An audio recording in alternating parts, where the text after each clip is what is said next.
When I was 11, my cousin Dylan came to stay with us for 2 weeks during the summer. We were close in age and got along well, and I was excited to have someone to play with besides my little sister. My parents lived in a 2-story house with a basement, out in a quiet suburb where nothing ever really happened. It was the kind of neighborhood where people didn't lock their doors until they went to sleep. One humid afternoon, when the adults were out back drinking beer and grilling, Dylan suggested we play hide-and-seek inside the house. My sister wanted to play too, but we kind of brushed her off. She was only 7 and always gave away hiding spots by giggling. I remember Dylan's grin. "Let's make it interesting. Basement's fair game." I hesitated. I didn't like the basement. It always felt too cold, like it held on to winter even in July. It smelled like dust, old paint, and that sour scent basements just have. But I didn't want to seem like a baby, so I nodded. "All right, you count first." I went to hide. The rules were, anywhere inside the house, including the basement. No going outside. I tiptoed down the creaky stairs into the basement, past shelves of holiday decorations, and into the storage room behind the laundry machines. There was this old wooden wardrobe down there that my dad kept for reasons none of us really understood. It had heavy, warped doors and smelled like mildew inside. But it was deep, and I figured Dylan would never think to open it. I squeezed in and pulled the door shut. It was pitch black. I could barely move. My knees were bent awkwardly and I could feel something scratchy against my back, maybe a coat or some rough blanket. I tried to breathe quietly and stay still, listening hard for any footsteps. I waited, and waited, and waited. I figured he'd found my sister by now, but I didn't hear any footsteps. No calling out. Nothing. I started to sweat. My legs were cramping. Up. I felt a tickle on my neck, like a spider or a hair, and I nearly bolted right then and there. Then I heard footsteps. Slow, heavy steps creaking down the basement stairs. I smiled, relieved. It had to be Dylan. The steps paused, then kept coming, but slower. Like whoever it was didn't know where to step. Then silence. I held my breath. The wardrobe creaked. Not a lot. Just the tiniest shift, like weight leaning against the door. I didn't remember it being loose when I got in. I stayed perfectly still. Then I heard breathing, right outside the door. Not fast or loud. Just this quiet, steady breathing, deep inhales, shaky exhales. I was frozen. I waited for Dylan to yank the door open and yell, "Gotcha!" But it didn't happen. Instead, the breathing stopped, and then came a whisper. "You're good at hiding." It wasn't Dylan's voice. It was lower, rougher, like someone trying not to wake a sleeping baby. Then the wardrobe handle jiggled. I couldn't move, couldn't even scream. I think my body just shut down. But then there was a bang, loud and sharp, from upstairs. A door slamming shut maybe, and fast footsteps across the ceiling. Whoever was outside the wardrobe moved too. I heard them shuffle away quickly, then up the stairs. The basement door creaked closed. I waited another minute, maybe 2, before I finally shoved the wardrobe door open and fell out onto the basement floor. I ran upstairs and found Dylan and my sister sitting on the couch watching cartoons. He looked at me, confused. "Where were you?" "I never found you." "I was hiding in the wardrobe," I said, still catching my breath. He frowned. "I never went into the basement. I got bored and started watching TV." My stomach dropped. "Then, did someone go down there?" He shook his head. "I thought you were with her." I didn't know what to say. I just sat down, numb, barely able to process it. I didn't tell my parents. I didn't even tell Dylan the full truth until years later. At the time, I think I just wanted to pretend it didn't happen, but I know what I heard. I know someone was in that basement. Someone who whispered to me. Someone who was definitely not my cousin. And the worst part? 2 days later, we were packing up for a trip to the lake.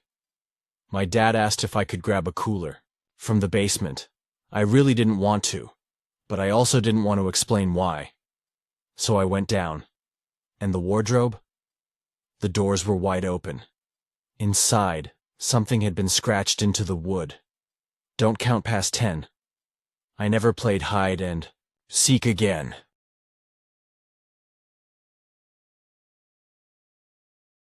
I was 17 and staying at a motel for a few days with my family while my parents worked on a project nearby. The motel was old, kind of run down, and the kind you don't see much anymore. It had 2 floors, and the elevator was slow and creaky. I didn't like it much, but my little brother and I had to use it a lot because our room was on the 2nd floor. One night after dinner, I decided to play hide and seek with my brother, Jake. He was 10 and loved games like that.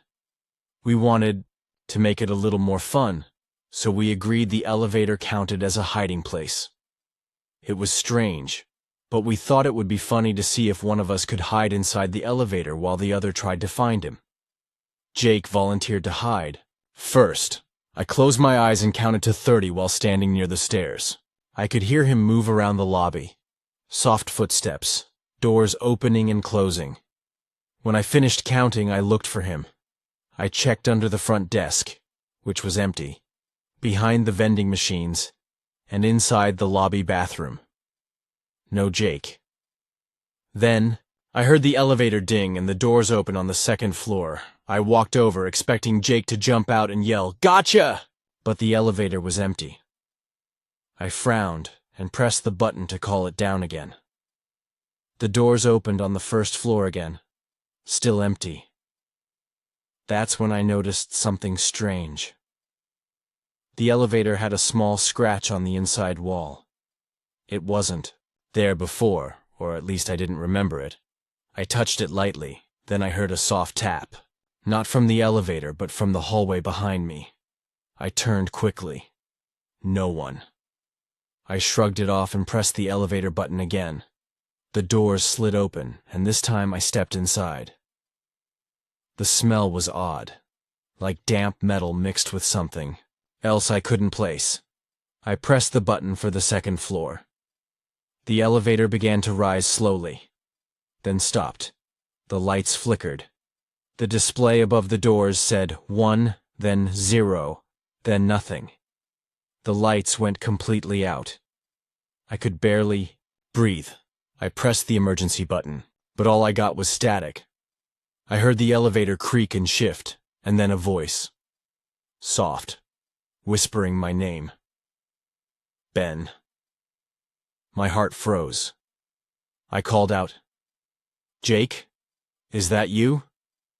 No answer. Only the whisper again. Ben. The elevator jolted and the lights flickered back on. The doors opened, but not on the 2nd floor. It was the basement. I didn't know the motel had a basement open to the elevator. The basement smelled like wet concrete and old garbage. I stepped out quickly. The doors slid closed behind me. I was alone. I called for Jake. Nothing. I walked down the hallway. It was dark and empty, except for one door at the end. It was cracked open a little. I pushed it open slowly. Inside was a small storage room with cleaning supplies and boxes. Then I saw it.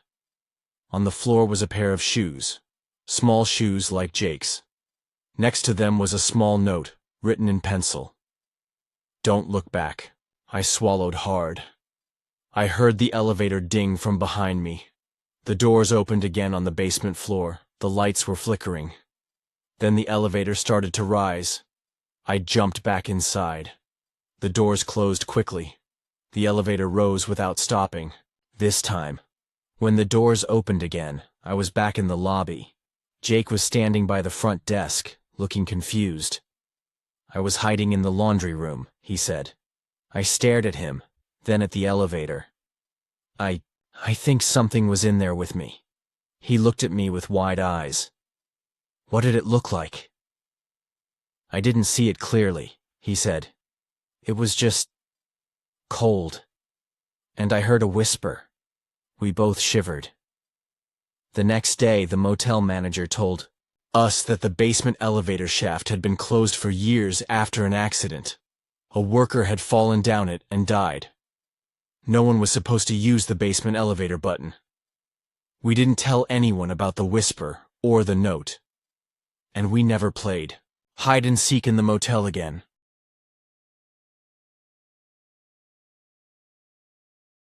This happened when I was 16.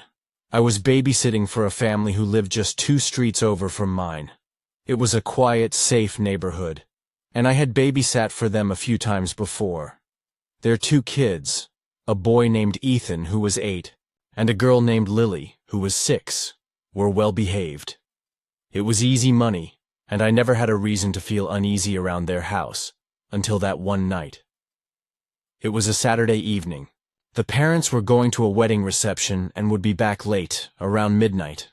They ordered pizza before leaving, and by the time the kids finished eating, it was already getting dark outside. The house was quiet, except for the ticking of the wall clock and the occasional car driving by. Around 8:30, the kids asked if we could play hide and seek. I didn't really want to. I was tired and just wanted to put them to bed and watch TV. But they begged, and I gave in. "Okay," I said, "1 game, then bed." They agreed, smiling. I was the seeker. I counted to 30 in the kitchen, covering my eyes. I could hear their little feet running around, doors opening and closing. It was kind of funny, listening to them whisper and giggle, thinking they were being quiet. When I finished counting, I started looking. Lily was easy to find. She had hidden under the dining table with a pillow over her head. Ethan was better. I found him behind the living room curtains, barely moving. I was about to call the game over, but Lily suddenly said, "Wait! What about the other boy?" I paused. "What other boy?" She blinked. "The one who was in the closet. I saw him run in there." I laughed. "Nice try," but she looked serious. "I'm not joking. I saw him. The hall closet." I looked at Ethan. He was quiet, staring at his sister like she had said something strange. "Did you see anyone else?" I asked. Ethan shook his head. I didn't want to scare them, so I smiled and said, "Let's check the closet just to be sure." The hall closet was a narrow one near the front door. It had coats, boots, and a tall vacuum cleaner inside. The door was closed. I walked over and opened it slowly. Nothing. Just the usual stuff. I checked behind the coats, even looked under the hanging jackets. "See?" I said, turning around. "No one's here." Lily didn't look convinced. She kept staring at the closet, her eyes wide. "Are you sure you didn't just see your reflection in the glass?" I asked, pointing to the hallway mirror. She didn't answer. I turned off the hallway light and guided them upstairs to get ready for bed. They both seemed a little off, but I figured they were just tired. I tucked them in, turned on their nightlight, and went back downstairs. Around 10:45, I heard a soft knock. Not at the front door. At the hall closet. I froze. I thought maybe it was the house settling or something, but then it happened again. A soft, clear knock from inside the closet door. I slowly stood up from the couch. My heart was beating fast. Another knock. This time, it was followed by a sound like something shifting. Like coats moving, or feet stepping on boots. I grabbed my phone and quietly walked toward the closet. I didn't open it. I stood there, trying to listen. Nothing. I backed away and texted the parents, asking when they'd be home. They said they were leaving the wedding now, about 20 minutes. I didn't go back to the couch. I stayed standing, watching the closet from across the room. That's when I noticed the front doormat was crooked. I hadn't seen that before. I stepped closer. There were muddy footprints on the white tile floor. They started in front of the closet and led a few steps toward the living room, then stopped. No prints going back. I heard something again, like slow breathing. I grabbed my phone and called the dad. He picked up and I whispered, "Can you come home fast? I think someone's in the closet." He told me to call 911. I did. The police said to stay on the line and leave the house if I could. I ran upstairs and locked myself in the kids' room. They woke up when I came in and asked what was going on. I just told them we were having a sleepover in their room and to stay in bed. We sat there for about 10 minutes before the police arrived. They searched the house. Nothing in the closet. Nothing broken. Nothing stolen. But one officer pointed something out. Inside the closet, pushed behind the coats, was a small, old-looking backpack. It wasn't the family's. They had never seen it before. It was filled with a few snacks, a flashlight, and a bottle of water, like someone had been living in there, or hiding. The cops said maybe it was a runaway, or someone who slipped in when the door was unlocked earlier that evening. But that didn't explain the knocking, or how the footprints started from inside the closet. The parents came home, and I went straight back to my house. I didn't sleep that night. I didn't babysit for them again either. Weeks later, I passed by that house while walking my dog. The closet window had been boarded up, and taped to the glass was a note written in a child's messy handwriting. It said, "I only hide when someone counts. I haven't played hide and seek since."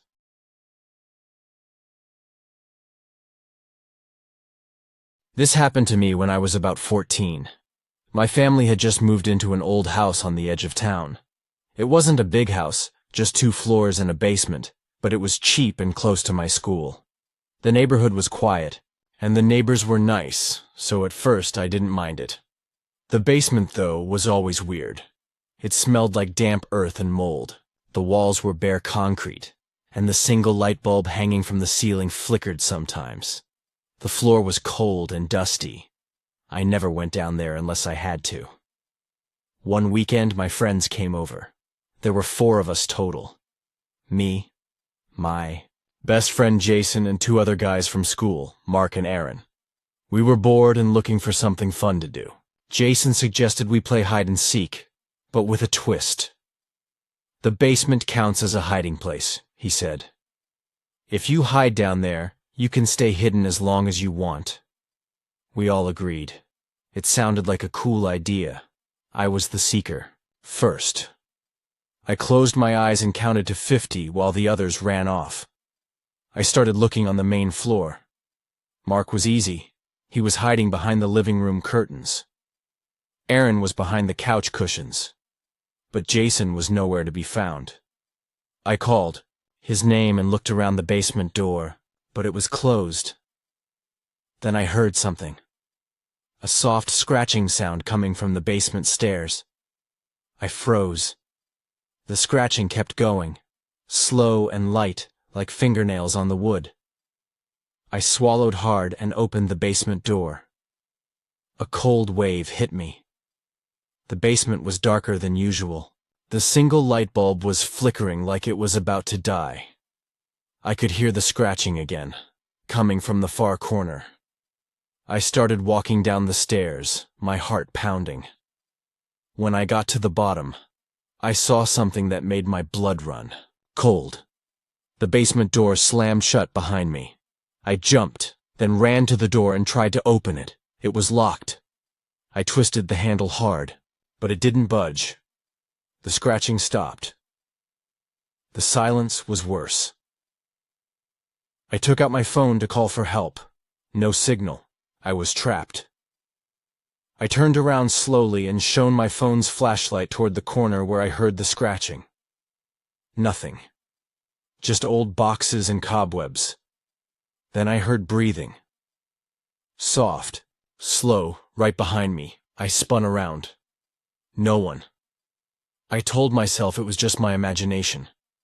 I kept trying the door, hoping someone upstairs would hear me. Then I heard a voice. Barely a whisper. "Come play." It was Jason's voice, but not quite. Right, it was deeper, slower. I called out, "Jason, is that you?" No answer, only the whisper again. "Come play." I backed away from the corner toward the stairs. Suddenly, I felt cold fingers brush my arm. I screamed and ran to the stairs. The door was still locked. I tried to break it down but failed. After what felt like hours, the door finally creaked open. Jason and Aaron stood at the top, looking worried. "Dude, you scared us," Jason said. I was shaking and told them what happened. They looked at each other nervously. "We didn't lock you in," Aaron said. "Then who did?" I asked. Jason said, "I was hiding in the laundry room. Mark was behind the furnace. We didn't go near the door. We all agreed to leave the basement alone." That night, I couldn't sleep. I kept hearing scratching sounds in my room. Sometimes soft whispers. And once, I thought I saw a shadow standing in the corner, just for a moment. I never went down to the basement alone again, and I never played hide-and-seek in that house.